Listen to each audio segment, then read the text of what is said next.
bienvenidos todos.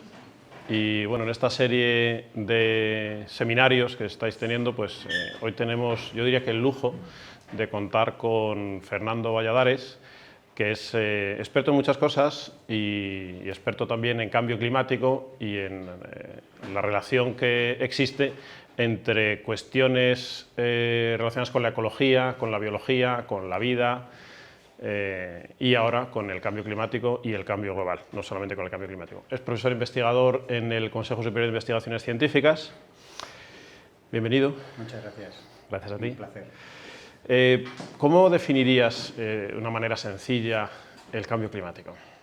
Bueno, lo primero es tener claro qué es clima y qué es tiempo. Nosotros vivimos en el tiempo, que es la oscilación diaria y si llueve o no llueve, y el clima es como un promedio de ese tiempo durante un determinado periodo. Normalmente se toma un periodo de 20, 30, 40 años mínimo porque el Sol tiene una serie de fluctuaciones en su actividad para tener una medida representativa. Sobre esa media representativa de un sitio, lo que se está viendo es que el clima va cambiando, que ya no es igual al promedio de años anteriores. En ese cambio climático hay un componente natural, oscilaciones naturales debidas a la propia actividad del Sol o debido a los ciclos Milankovitch, que son aspectos astronómicos de la distancia entre el Sol y la Tierra, el ángulo de inclinación, etc. Y luego lo que hay es, lo que nos trae hoy aquí, el tema que más nos preocupa, es una fuerte incidencia de las actividades humanas mediante la liberación de gases con efecto invernadero, que genera este conocido calentamiento global, con todas las consecuencias adicionales en el clima que tiene este calentamiento. Este es el cambio climático, esa dualidad entre unos cambios de origen natural y unos cambios muy rápidos y muy acentuados debido a la actividad humana. Y si el cambio climático es un problema, y si es un problema medioambiental, ¿cómo de grave, dirías tú, dentro de los problemas medioambientales que tiene la raza humana, cómo de grave es? Pues es muy grave. La verdad es que yo soy una persona relativamente optimista y no me gusta ser catastrofista, y luego desarrollaremos un poco el concepto de alarma, prevención, etcétera. Pero estamos ante una dinámica clásica exponencial. Quiere decir que cada vez en menos tiempo hay más cambios. Los cambios que antes llevaban 20 años ahora llevan 10 o 5, y en pocos años estaremos en escenarios climáticos bastante difíciles de revertir. Los científicos llevamos más de 30 años diciéndolo, sobre todo los científicos del clima, pero como es una dinámica exponencial, tú no notas nada hasta que realmente estás muy cerca de que los cambios vayan demasiado deprisa. Y ya estamos en esa fase, en esa inflexión en que los cambios están empezando a ir muy deprisa. Así que yo diría, sin ánimo de alarmar, en que estamos en una escala de 0 a 10, le pondría entre un 8 y un 9. ¿Y qué otros problemas ambientales hay en un nivel que pudiera ser parecido o quizá un nivel lejanísimo? Pero ¿cuáles son otros problemas medioambientales que está sufriendo la humanidad o que puede sufrir en las próximas décadas? Es lo que se mete dentro de todo el concepto y el cajón general de cambio global.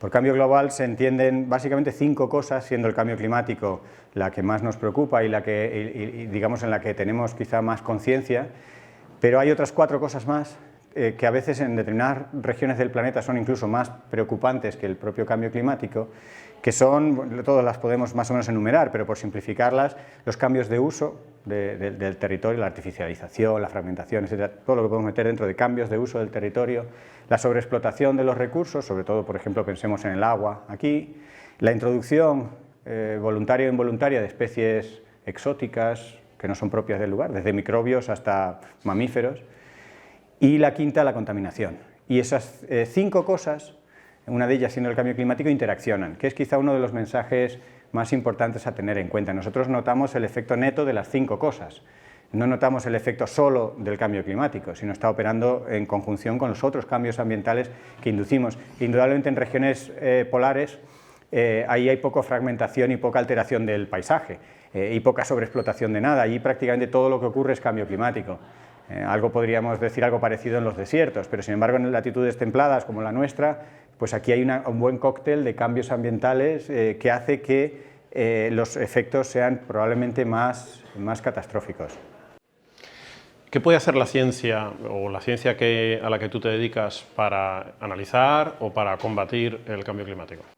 Bueno, el conocimiento es una herramienta muy poderosa. Nos ha liberado de muchas enfermedades que asolaban a nuestra propia especie históricamente, por ejemplo, o nos ha permitido, desde la famosa rueda hasta las computadoras, realizar cosas que eran impensables sin ese conocimiento. Así que lo mismo se aplica a un desafío ambiental global, complejo, como es el cambio climático. El conocimiento nos permite simular escenarios dependiendo de nuestras emisiones. La diferencia entre un profeta y un científico es que un profeta dice lo que va a pasar y nadie sabe muy bien por qué lo dice, algunos porque se le ha aparecido la Virgen, otros porque tienen poderes extrasensoriales y otros porque leen unas cartas. Eso son una forma de decir lo que va a ocurrir, y la otra forma de simular o estimar probabilidades de lo que puede ser nuestro futuro es la científica, en la que yo me encuentro y a la que os animo a que entréis también, que habla de probabilidades y que lo que hace es proyectar. Tú tienes una serie de condiciones y sabes que esas condiciones van dando lugar a estos cambios. Los simulas durante 10 o 20 o 30 años y dices, pues lo más probable es que en Salamanca dentro de 30 años el clima sea más o menos entre esta horquilla. Y la incertidumbre pues es debido a las imprecisiones que tenemos en nuestros modelos. ¿Y tú personalmente por qué te implicaste o por qué decidiste orientarte hacia el estudio del cambio climático? Fue una cosa muy gradual. Mi tesis y mis inicios en la investigación tenían que ver con cómo los organismos se adaptan, evolucionan y sufren el estrés ambiental. Y en concreto trabajé bastante sobre la sequía y el efecto de la sequía sobre las plantas y los ecosistemas, y me pilló en el año 94 trabajando en California. Esto, si bien lo he dicho, me ha sonado a eso de que la inspiración te pille trabajando. Pues me pilló la inspiración trabajando en California, en el Chaparral. Y ese año, el año 94, fue un año con un evento del Niño. En aquel entonces del Niño se sabía algo localmente en las costas de Perú y de Chile, pero fuera de esa zona la gente no se sabía mucho qué era, ¿no? Y yo me zambullí en el tema y empecé a leer y me pareció fascinante. A la vez estaba midiendo cómo le iba a mis plantas, y luego sacamos una serie de publicaciones bastante interesantes sobre los impactos en el chaparral californiano de aquella sequía. Cuando regresé a España decidí, esto hay que entenderlo un poco más. Entonces yo lo enfocaba más desde el punto de vista de variabilidad climática, no tanto de cambio climático, sino estas oscilaciones en el clima, ¿qué tal? Y poco a poco fui viendo que en realidad, aparte de las oscilaciones, había una tendencia a cambiar los promedios y los valores habituales en una zona, y me fui dando cuenta de que a donde íbamos era bastante, en fin, peligroso, y fui saliéndome de lo que era el puro ámbito de investigación de lo que le ocurre a las plantas y al ecosistema, a ir metiendo a la propia especie humana y digamos a lo que las plataformas internacionales, a las Naciones Unidas y a los paneles intergubernamentales les preocupa y me fue preocupando a mí, que es cómo nos va al planeta en su conjunto, a capas amplias de la sociedad, más allá de tu plantita o de tu objeto concreto de investigación, que seguimos haciendo esa investigación, ¿no? Pero hemos ido abriéndonos a medida que entendíamos la trascendencia del problema. La sociedad observa, la sociedad valora, escucha y toma decisiones, y aquí hay miembros de la sociedad, en vídeo te verán miembros de la sociedad. ¿Qué puede hacer la sociedad para poner su granito de arena o para luchar abiertamente contra el cambio climático? Bueno, la sociedad puede hacer muchas cosas. Lo más probable es que no haga nada. Esto es triste, pero es lo que tienen los científicos, que podemos decir con mucha tranquilidad cosas muy tremendas. ¿Por qué voy a decir que lo más probable es que no haga nada? Porque es lo que ha hecho la especie humana a lo largo de su historia. Durante los últimos 10.000 años, cada vez que la especie humana, el Homo sapiens sapiens, que parece una paradoja el nombre, siempre que se ha encontrado ante un desafío, ha esperado a que el desafío le golpeara, a que diezmara la población, y entonces ha reaccionado. No ha ocurrido globalmente nunca que el Homo sapiens reaccionara, o sea, se anticipara, fuera una respuesta proactiva en lugar de reactiva. Esto no ha ocurrido, o si ha ocurrido ha sido localmente y más bien una excepción. Por eso digo que lo más probable es que como sociedad no hagamos nada, hasta que no nos demos una gran bofetada. Pero, dicho eso, yo sí creo que hay mucho que podemos hacer. De hecho, estoy metido en muchos paneles, muchos movimientos, y le hablo a todo el mundo que puedo, desde mi cuñada hasta los alumnos, hasta mis colegas, y hasta todo el que me da la oportunidad de ilustrar la serie de cosas que podemos hacer. Desde la acción local hasta la acción global. Y desde luego lo que no podemos es esperar que venga un Mesías, que a lo mejor viene, yo no digo que no, o que venga un político iluminado, que a lo mejor viene, de momento no se le espera. Pero hay mucho que podemos hacer. Podemos hacer a nivel de concienciación, a nivel de modo de vida, y una de las esperanzas que yo tengo es que se pongan de moda otras cosas. ¿Y por qué hablo de las modas? Porque las modas es una forma de referirme globalmente a algo que podemos todos entender. Tienen las dimensiones y la velocidad y los tiempos necesarios y oportunos para enfrentar un desastre de esta, o una amenaza de estas dimensiones. Si se pone de moda un modo de vida sostenible, esto puede ser rápidamente adquirido por la mayor parte de la humanidad en muy poco tiempo. Igual que se adquieren camisetas de marcas deportivas muy conocidas, la misma camiseta desde Corea hasta Senegal, pasando por España, pues el modo de vida con una huella ambiental más pequeña también se podría adquirir con esa misma velocidad y con esa escala planetaria que hace falta. Así que tengo esperanza en, por ejemplo, la moda, en los cambios de hábitos de cada uno. Y además creo que eso tiene un efecto cascada. Si todos y cada uno de nosotros somos más conscientes del riesgo en el que estamos y, y hacemos un esfuerzo personal, humilde pero decidido y claro, le vamos a ir pidiendo a nuestros responsables, desde el delegado de clase, al rector de la universidad, al concejal de medio ambiente, al alcalde, al presidente de la comunidad autónoma, al presidente de la nación, cada uno le vamos a ir pidiendo al que está más arriba a que, oye, yo que estoy reciclando, yo que estoy preocupado por esto, quiero que tú también a tu escala estés preocupado, y el otro que tú bien esté a su escala, que esté preocupado. Y eso, que se conoce como una cascada bottom-up, de abajo arriba, creo que es muy eficaz y que la primavera árabe ha revelado que puede ser muy rápida y que tenemos las herramientas que antes no teníamos, como las redes sociales e internet, para hacer que eso sea muy rápido, o sea, que puede llegar a ser muy rápido y que puede llegar a ser muy global. Y yo por ahí es donde creo que hay mucho que hacer. Lo que me apena es que las opciones top-down, de arriba abajo, son muy tristes, muy escasas, insuficientes y en ocasiones muy mal orientadas. Tampoco tenemos que culpar ciegamente a los políticos los hemos elegido nosotros, son miembros de nuestra sociedad y las reglas del juego las hemos aceptado un poco todos. Son reglas del juego muy cortoplacistas, los políticos apenas están unos años y lo que parece que quieren es enriquecerse a ellos y a su familia en breve, salvo alguna excepción. Pues esas son unas reglas de juego que todas las tenemos delante, no debemos sorprendernos que los políticos operen así. Y como una manifestación muy clara de que eso es así, el cambio climático, que es posiblemente la mayor amenaza que tiene ahora mismo la humanidad en su conjunto, y España en particular, por los desafíos que tiene para realizar una transición ecológica y económica y energética adecuada y a tiempo, pues no aparece en los programas electorales de ningún partido. Aparece de pasada, se menciona en alguna palabra, pero si os fijáis en los recientes 2 debates, que han servido muy poco para aclarar qué realmente quieren hacer, pues no aparece el cambio, no se menciona el cambio climático. Es un claro ejemplo del elefante en la habitación, que nadie ve, y esto me preocupa. Pero por otro lado, como digo, es una preocupación pequeña. Creo mucho más en las iniciativas de abajo arriba y en el que los movimientos, los colectivos, formados por individuos informados, vayan haciendo cosas y vayan empujando desde grandes corporaciones hasta las propias administraciones e instituciones a que espabilen y hagan. Y ese empuje de abajo arriba, idealmente, ¿dónde podría llegar? Es decir, ¿qué le podemos pedir a las instituciones públicas o a las administraciones públicas que hagan frente al cambio climático? Yo creo que su papel principal es coordinar. El hacer más eficaz el movimiento individual o de pequeñas iniciativas o de agrupaciones de escala menor. El coordinar y el amplificar los esfuerzos y las inversiones de tiempo, dinero y tecnología. Esa es la misión principal de las administraciones, porque ya estamos viendo que otra misión importante no la están cumpliendo, que es la de informar, aleccionar y dirigir, que también la podrían hacer, pero eso no lo están haciendo. Entonces van a ir detrás nuestro, por lo que digo, igual aparece un político que es estupendo, igual aparece un mesías y en fin, se encarga de liderar el movimiento, pero mientras no viene el mesías o el político, en fin, eficiente en estos aspectos, nosotros lo que podemos es exigirles que nos coordinen y que nuestros esfuerzos se vean, por tanto, amplificados a las escalas nacionales e internacionales que por tanto, harían frente a la magnitud del problema en la escala que merece, ¿no? Pues muchas gracias, ha sido un placer tenerte aquí. Un placer para mí, gracias. ¿Qué podemos decir nuevo sobre el cambio climático que no se haya dicho ya?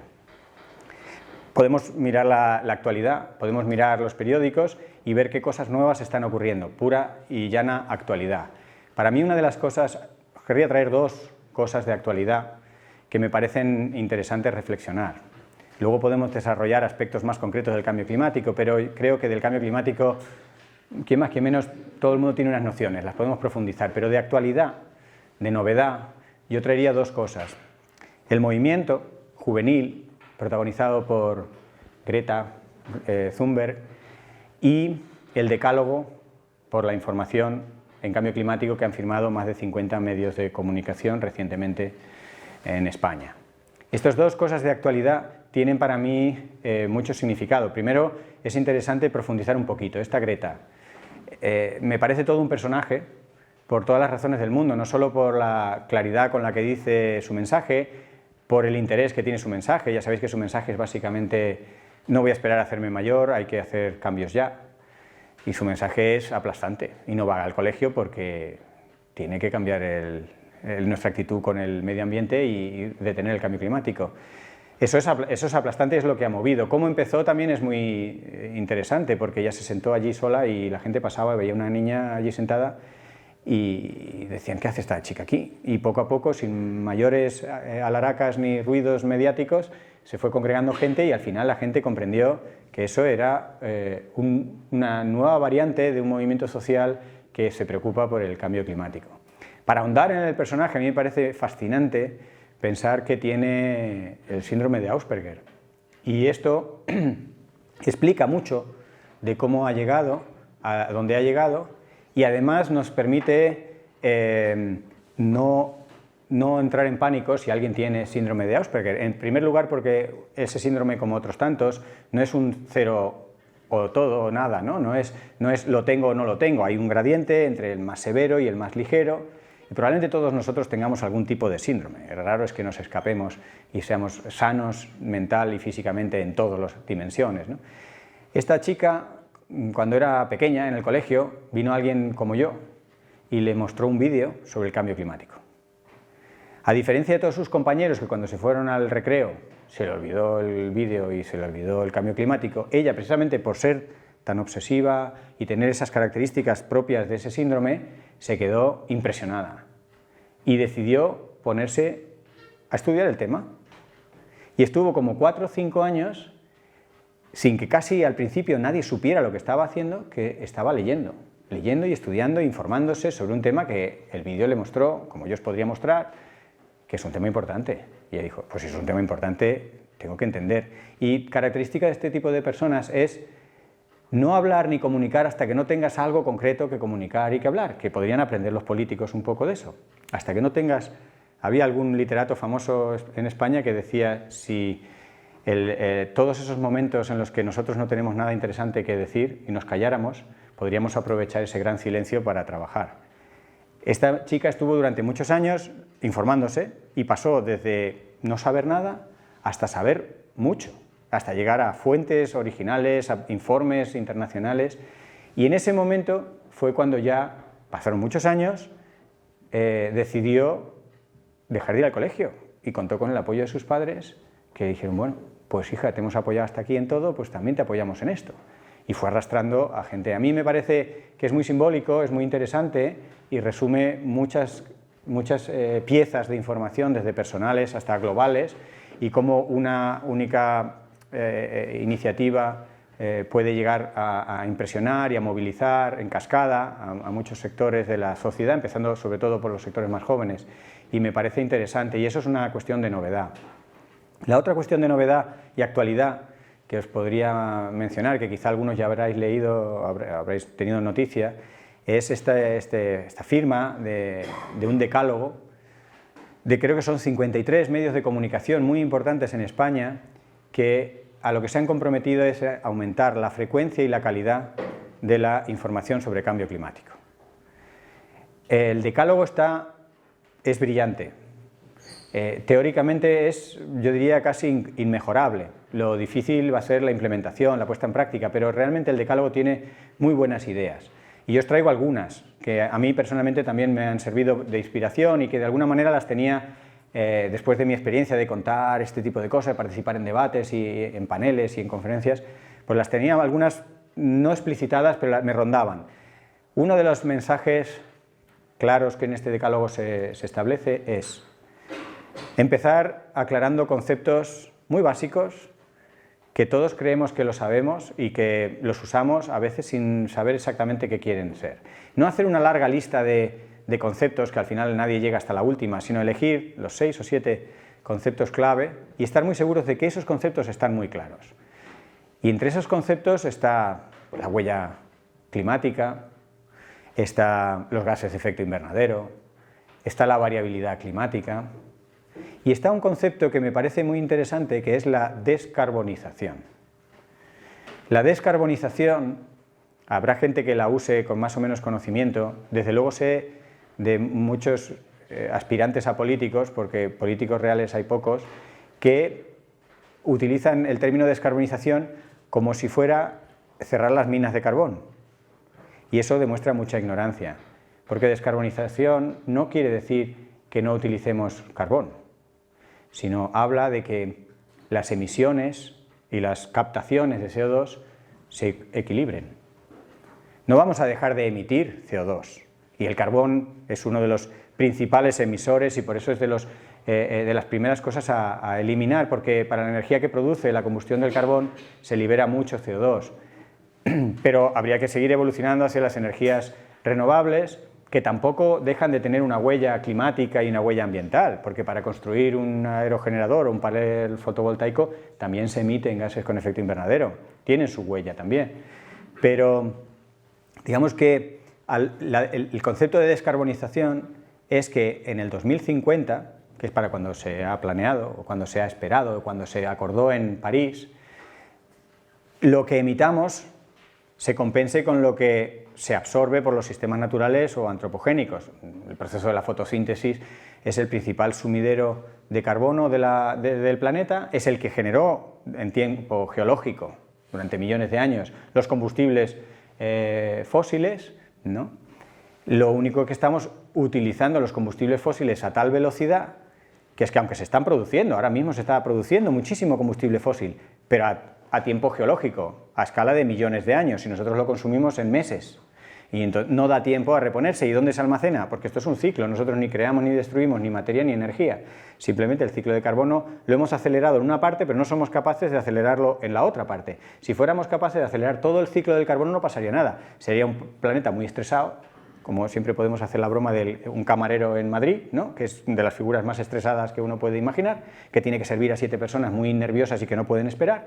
Pues podríamos tener un planeta muy estresado, con un ciclo del carbono muy deprisa, que capta y emite CO2 a toda mecha.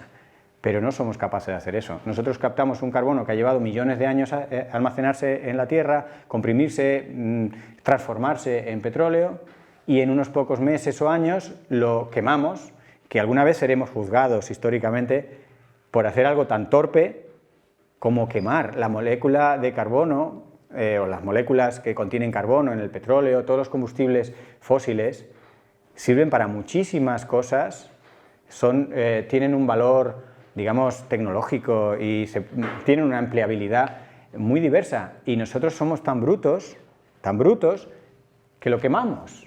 O sea, quemarlo es lo más primitivo, es la forma más torpe de obtener energía y obtener un rendimiento de un producto. Ya sabéis que quemar es lo último que acaba ocurriendo en cualquier proceso termodinámico, la liberación de calor. Entonces, estamos haciendo lo más tremendo. Es como si le diéramos un Mercedes de última generación a un hombre de Neandertal que lo utilizara para apoyar el Diplodocus, ¿no? Es una cosa que dices, bueno, Diplodocus los hombres de Neandertal no pudieron apoyar, esto realmente es una blasfemia evolutiva, pero el mamut, que apoyara el mamut sobre su Mercedes, ¿no? Y lo miraríamos con ironía del tiempo diciendo, fíjate, era capaz de utilizar un vehículo para transportarse y lo utilizó de estantería. Pues nosotros hacemos eso con los combustibles fósiles.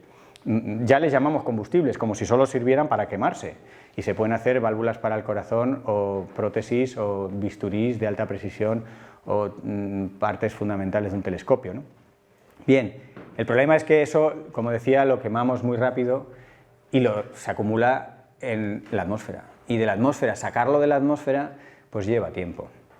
Este es un concepto en este decálogo que se propone, no lo desarrollan en el decálogo, pero proponen a los periodistas, a los reporteros, a los medios de comunicación, tanto escrito como los medios de televisión, que lo expliquen como se pueda, o con ocasión de cualquier descubrimiento científico, cualquier novedad, o tal, que se explique lo que es descarbonizar. Descarbonizar la economía no significa que no se emita, no podemos no emitir, simplemente la respiración nuestra emite mucho CO2, o sea, cualquier actividad emite CO2. Lo que se trata es que las emisiones globales de CO2 no superen a las captaciones globales de CO2, que eso lleguemos a un balance, porque de momento lo que hemos estado haciendo de la revolución industrial es superar en emisiones a lo que se capta y se va acumulando. ¿Dónde se acumula? De momento y de entrada, pues en la atmósfera.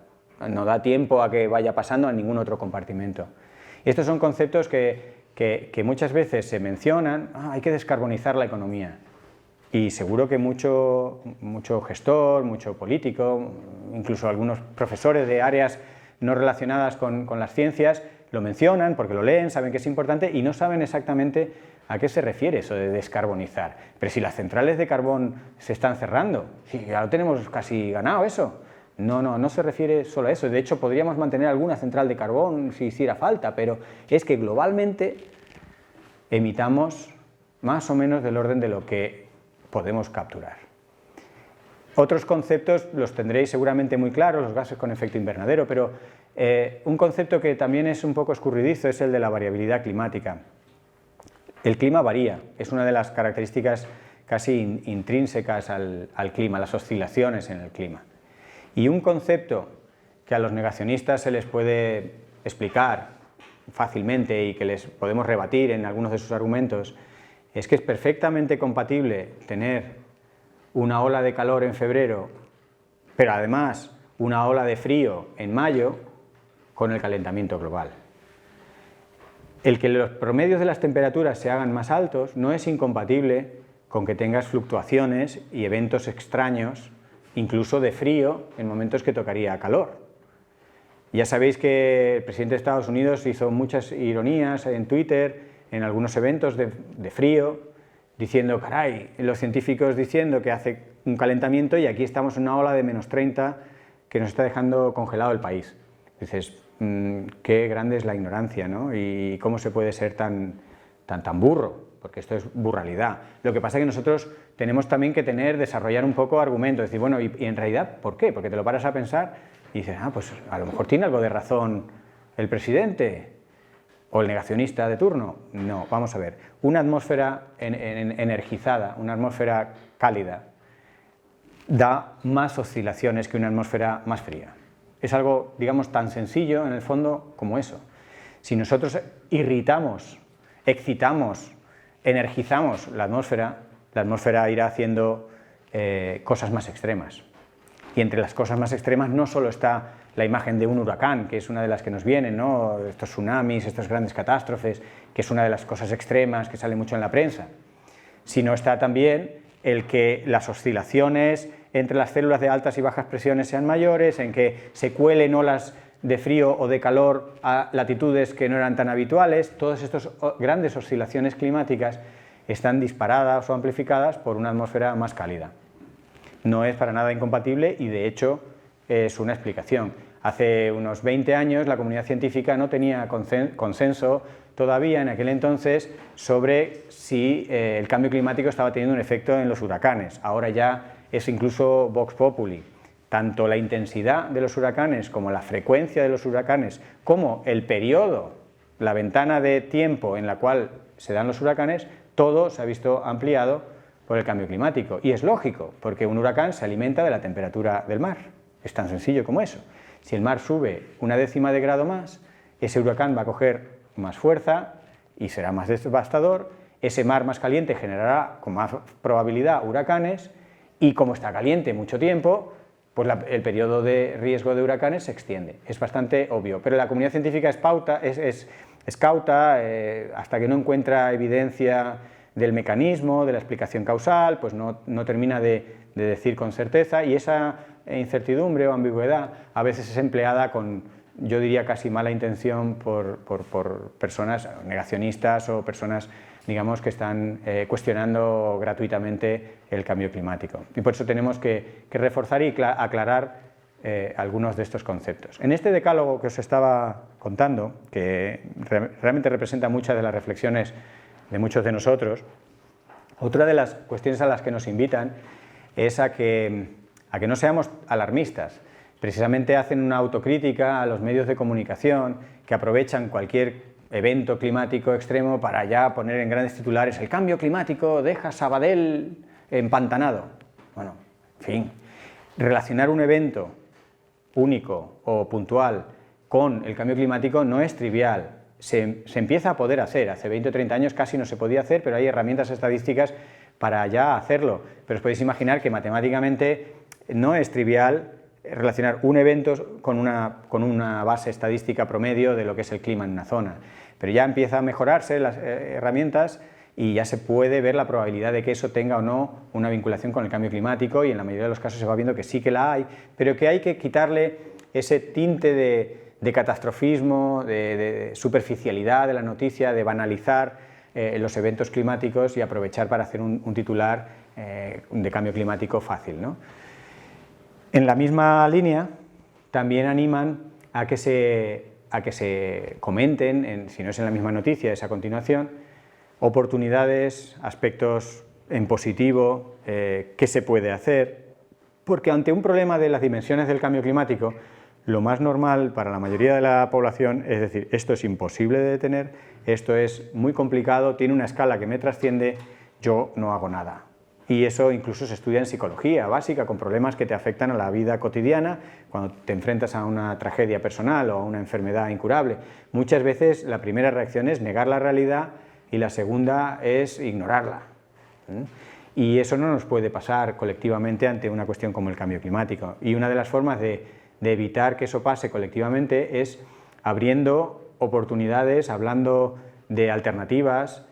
Por eso los científicos intentamos ser abiertos en los escenarios. Lo que os decía de la diferencia entre un científico y un profeta es que un profeta dice lo que va a pasar y un científico normalmente simula y habla de escenarios. Si nosotros hacemos esto, acabaremos en este escenario. Si nosotros hacemos esto, acabaremos en este escenario con esta probabilidad. Entonces, intentar siempre balancear la noticia con alguna información, alguna pieza de información que abra margen para, si no esperanza, por lo menos para pensar que uno puede hacer algo. Entre las múltiples cosas que uno puede hacer, la primera sería informarse, entender, preocuparse en el buen sentido de la palabra, y la segunda es participar en movimientos muy locales, muy sencillos, de tomar acciones que mitiguen nuestra huella individual. Todo lo que sea multiplicar por 6.000 o 7.000 millones de personas, imaginaros, eso es realmente pues, atajar el problema de raíz. Como sabéis, hay dos grandes avenidas de cosas que se pueden hacer. Unas van hacia el camino de la mitigación y otro van hacia el camino de la adaptación. Todo lo que es mitigar es intentar atenuar el problema, mitigar, hacer que el cambio climático no sea tan extremo, que no rebasemos algunos umbrales. Sabéis el famoso límite del 1,5 grados, que se puso en algún momento sobre 2 grados, luego se pidió un informe a los científicos, pero ¿cuál es la diferencia entre 2 grados y 1,5 grados? Porque realmente a 2 grados igual nos podemos ajustar, pero 1,5 grados está difícil, ya casi estamos ahí, porque ya hemos pasado 1 grado, tenemos medio grado nada más de temperatura, y entonces se hizo un informe un poco rápido y ad hoc por la comunidad científica, organizado por el panel intergubernamental a finales del año pasado, para ilustrar, cuantificar, explicar la diferencia en muchos de los impactos de sobrepasar los 2 grados o quedarnos en 1,5 grados. Como os contaba, una dinámica exponencial hace precisamente que cuando ya estás próximo a ese cambio de comportamiento del sistema, un ligero cambio de medio grado hace que estemos en un escenario mucho más preocupante, y eso es lo que revela ese informe y lo que muchos políticos comprendieron y dijeron, ahora entiendo por qué en París se ponía tanto esfuerzo en que nos comprometiéramos a 1,5 grados, porque según cómo, si tú piensas que es una dinámica lineal, pues dices, bueno, quien dice 1,5 grados, dice 1,5 grados, dice 2, no, porque es una dinámica exponencial, y si estás aquí o aquí, por medio grado, el impacto, los cambios son muy notables, ¿de acuerdo? Esas son algunas de las cosas que conviene aclararse, conviene entender, conviene, en fin, y mitigar todas las actuaciones individuales o colectivas que van en la línea de intentar no rebasar ese 1,5 grados serían actividades de mitigación. Pero luego hay mucho trabajo que hacer y ese sí que se ve, ese es el que los políticos se pueden poner medallas o el que uno mismo puede ver los efectos, que es el de la adaptación. La adaptación es aceptar que hay una parte del cambio que ya está aquí o que va a estar aquí en los próximos años y hacer que los impactos de ese cambio sean los menores posibles, que estén repartidos de la manera más justa, por eso se habla de justicia climática, que estén repartidos de forma justa, tanto entre sexos como entre sectores sociales, como entre países, que ahí hay mucho trabajo que hacer. Y para ilustrar qué quiero decir con la repartición del impacto en el género o en el sexo de nuestra propia especie, y ya que estamos en un momento muy empujado por las reivindicaciones feministas, deciros que yo sepa no hay ningún estudio que revele que las mujeres son más sensibles al cambio climático que los hombres, pero sí que hay muchos estudios que demuestran que las mujeres sufren más el cambio climático que los hombres, y ahí hay mucho margen para la adaptación. ¿Qué quiere decir? Que las mujeres fisiológicamente toleran del mismo modo que los hombres una ola de calor, un evento extremo, etc. Pero por el tipo de trabajo que realizan, por el grado de exposición que tienen, la manera en la que experimentan el cambio climático colectivamente y globalmente es mayor que el de los hombres.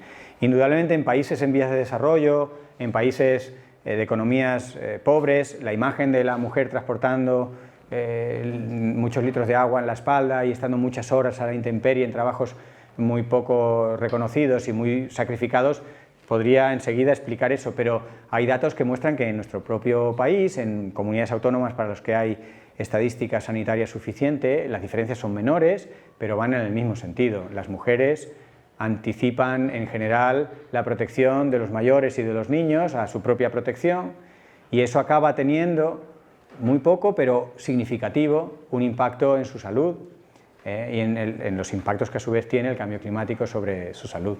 El tipo, la calidad de trabajo que realizan, todas las jornaleras, en fin, hay un montón de casuística que poco a poco va apuntando siempre en la misma dirección y mostrando que las diferencias, aunque son pequeñas, van en un único sentido. Pues esas son márgenes para la adaptación. Hay mucho que hacer en ese campo de hacer que el impacto casi inevitable que ya estamos teniendo y que el que vamos a tener en los próximos años, se reparta, se atenúe y se prevea de la mejor manera. Y podemos poner, por seguir con nuestra propia especie, un caso muy interesante que lo tenemos delante y a veces no somos ni conscientes. Los niños, los pequeños, los bebés y niños hasta los 6, 8 años, deberían morir mucho por cambio climático y no mueren prácticamente nada. Y la explicación es porque los cuidamos mucho. Es muy obvio, es tan obvio que no nos damos ni cuenta. Ese rango que podemos hacer, ellos sí que son mucho más vulnerables que nosotros al cambio climático. Ellos sí, igual que las personas mayores. Las personas de más de 60, 70 años son personas de riesgo, pero a las personas de mayores de 60, 70 años a veces no hay quien las cuide y ellas sí que salen en las estadísticas más perjudicadas. Sin embargo, los niños, ¿cómo no se mueren los niños? O sea, estadísticamente te tocaría que murieran, se vieran más afectados muchos niños y no se ven. ¿Por qué? Porque la mejor agua de la casa, el sitio más fresco de la casa, todos los cuidados van al niño y eso compensa con creces su mayor vulnerabilidad. Y en ese sentido tenemos ejemplos de cosas que podemos hacer. Mientras vamos ganando terreno con esta adaptación al cambio, mientras vamos ganando tiempo, mientras vamos mejorando nuestro bienestar, vamos trabajando de forma, digamos, con un estrés moderado, no en estado de pánico. Por eso lo de limitar las alarmas y el catastrofismo, es decir, que nadie salga corriendo, ¡oh, socorro, me persigue el cambio climático, tengo que hacer algo esta misma tarde que creo que van a morir 10 salmantinos de la ola de calor! No, eso no va a servir para mucho. Lo mejor es con calma, y la calma se consigue con un estado de salud y de un bienestar razonable, pues ir viendo qué medidas se pueden hacer para adaptarse, pero a largo plazo también para mitigar el cambio climático. De este decálogo hay muchas más cosas que podríamos decir. Yo os animo a que consultéis los propios medios de comunicación, las secciones científicas de los periódicos. Por deciros, El País, por ejemplo, tiene una sección de ciencia bastante sólida y ha aumentado significativamente la frecuencia y la calidad de los artículos en este tema.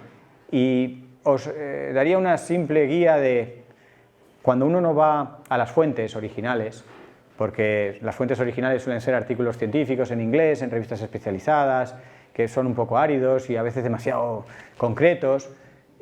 Uno puede tener, digamos, una versión más ligera y más comprensible en los medios de comunicación, pero os animaría a que mirarais un poco previamente las garantías que os da ese medio de comunicación y ese artículo en concreto. Hay periódicos que se llaman periódicos pero no lo son, del mismo modo que hay políticos que se llaman políticos y no lo son. Y eso tenemos que aprender a distinguirlos. Un artículo en un periódico que refiera un evento de cambio climático y un descubrimiento de cambio climático sin citar la fuente original del trabajo, yo os recomendaría que no siguierais leyendo, porque seguramente habrá muchas otras cosas que podáis leer.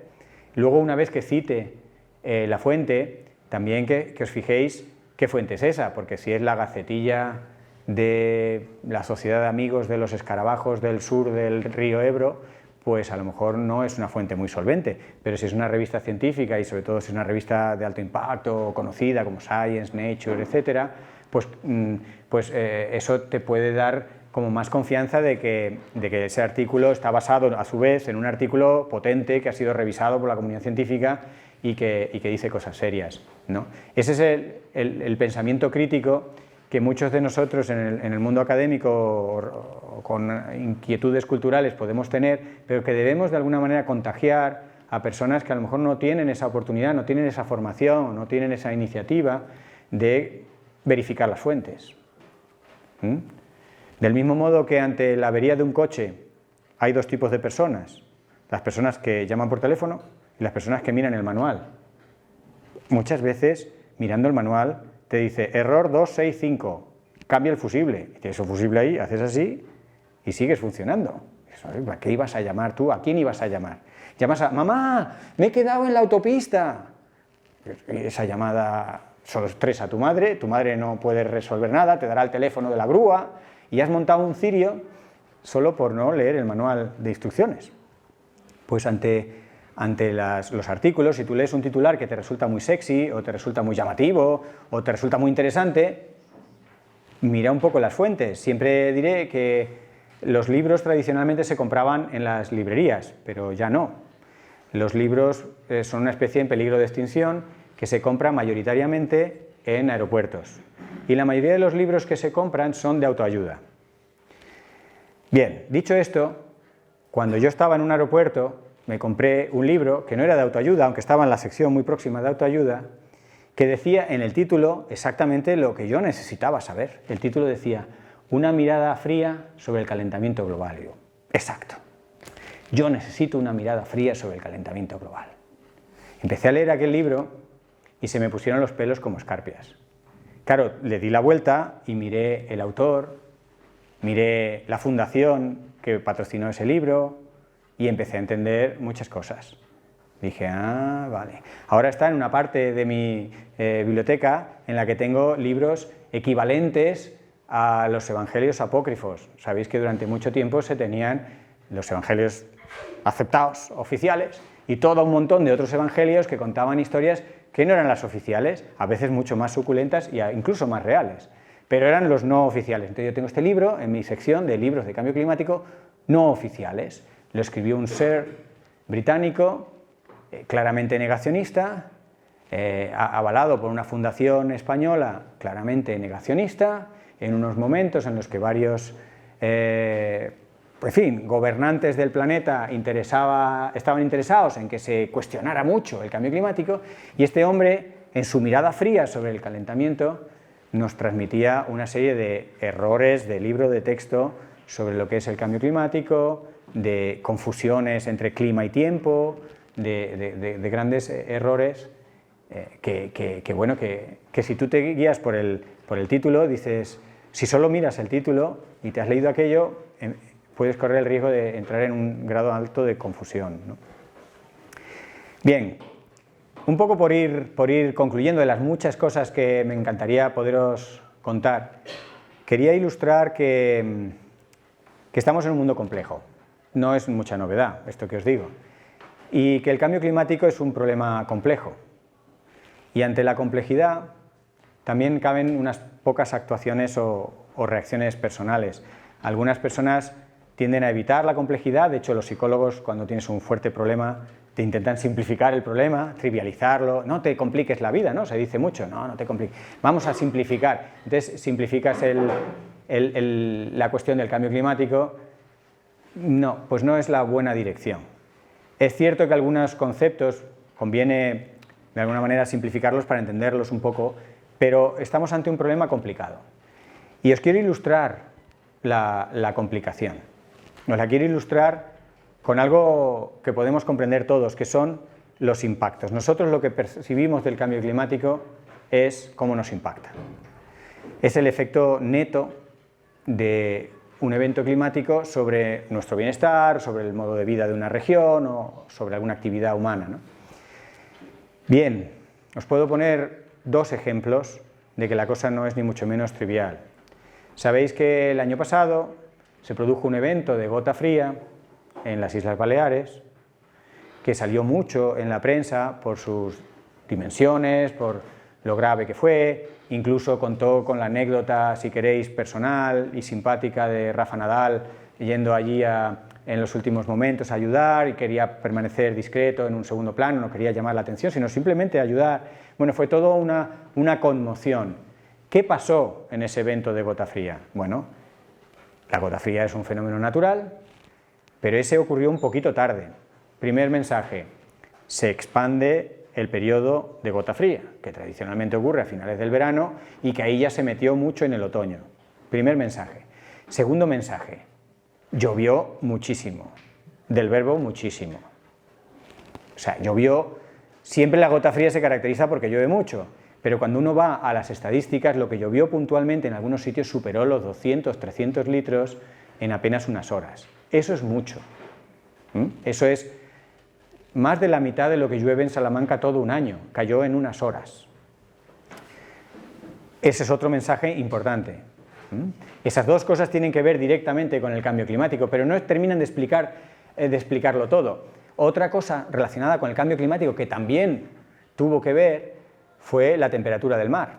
La temperatura del mar estaba deliciosamente cálida y permitía a la gente bañarse en ese momento de otoño, pero precisamente este tipo de alteraciones de gota fría, cuanto más contrastada la temperatura entre la masa de aire frío y el mar cálido, mayor es la precipitación, y eso fue otro factor agravante.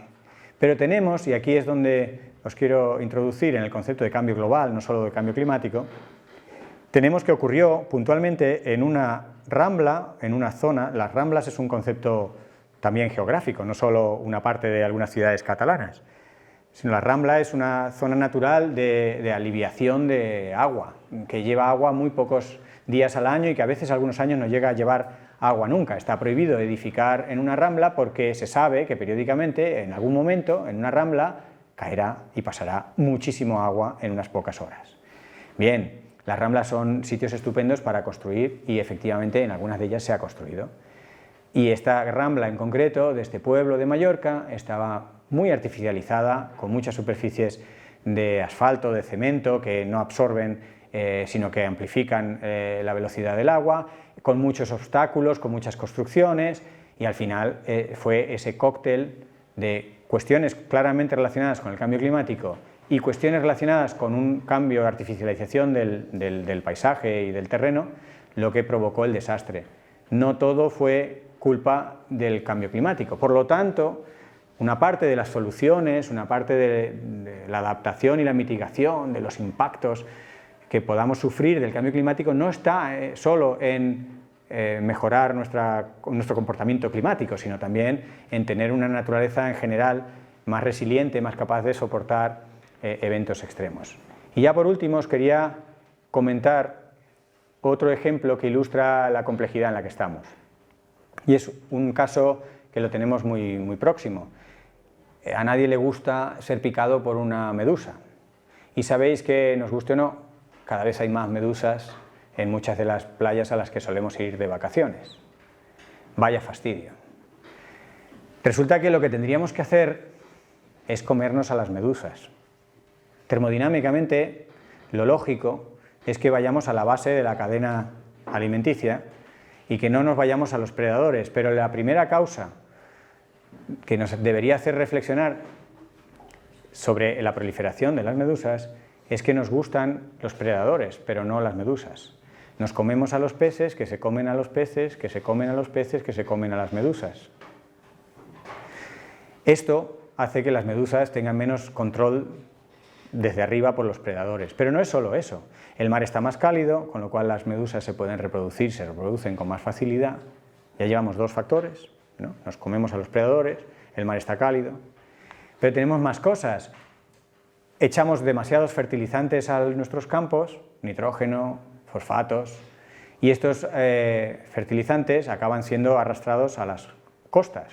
En las costas, estos fertilizantes se traducen inmediatamente en plancton, que es, digamos, los primeros organismos que aprovechan esos fertilizantes en suspensión o en disolución en el agua de mar, y ese plancton es alimento de medusas, con lo cual estamos alimentando a las medusas. Tercer factor, ya van tres. Resulta que la medusa, en su ciclo vital, pasa por una fase sésil. La que nos pica es la flotante, la adulta, la reproductiva sexualmente, pero hay una fase que se llama pólipo, que es pequeñita y pasa muchas veces desapercibido, y es sésil, como una actinia, como los corales o así. Es un organismo que, aunque es un animal, está fijo. Bien, con la artificialización de la costa y la proliferación de puertos y en fin, de paseos marítimos y de construcciones, hemos aumentado significativamente la superficie en la cual los pólipos de las medusas pueden crecer, con lo cual les damos casa a la fase juvenil de la medusa. Ya llevamos 4 factores. Y todavía hay un quinto. Resulta que las aguas de la costa están muy removidas, están muy turbias, suelen estar poco transparentes, y resulta que esta turbidez tiene un efecto negativo sobre los nudibranquios. Que uno dirá, bien, ¿y a mí qué me importan los nudibranquios? Pues resulta que los nudibranquios son los predadores naturales de los pólipos, de la fase sésil de las medusas. Así que a las medusas jovencitas o infantiles les damos más sitio para que se desarrollen, les liberamos de su predador, luego cuando son adultos las alimentamos, nos comemos a los que se las comen y le ponemos un mar más calentito. Pues hombre, lo raro será que no haya más medusas, ¿no? Así que, si queremos que haya menos medusas, podemos gastarnos mucho dinero, como se están gastando algunos ayuntamientos, en pagarle horas extras a los pescadores, que vayan allí con sus redes y demás, que es como vaciar el mar a cubos. Es una labor infinita que, bueno, puede atenuar durante unos días, pero que es una labor, en fin, increíble. O bien podemos ir a la fuente de algunos de estos problemas e intentar que la cantidad de medusas sea la menor posible. Podríamos empezar a pensar en comernos a las medusas, porque uno de los desafíos de nuestra propia especie es que somos mucha gente. Uno de los disparadores del cambio climático está en nuestra propia demografía, que somos mucha gente generando actividades que a su vez generan emisiones. Bueno, pues uno de los desafíos para vivir todos los que somos es comer.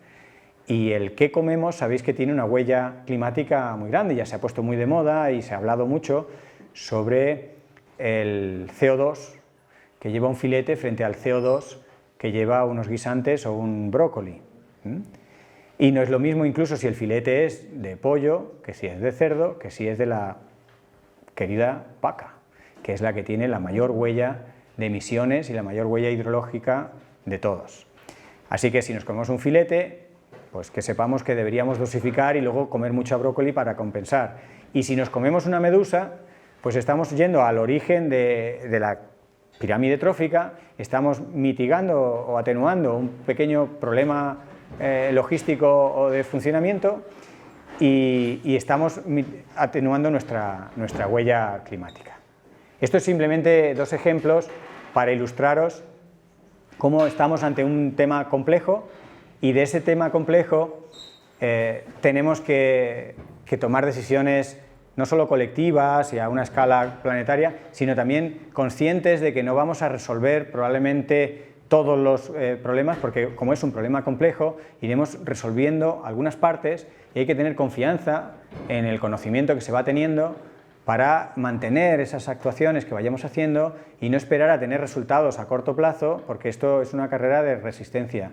Tenemos que confiar en el conocimiento, como digo, y pensar que nuestras acciones poco a poco van a ir contribuyendo a atenuar los problemas, a mitigar el cambio climático y conscientes de que en la marcha tenemos que ir aprendiendo muchas cosas, desde nuestra propia salud y bienestar y justicia social, hasta cómo el propio cambio climático está interaccionando con muchos de los otros factores ambientales que afectamos en el planeta. Gracias.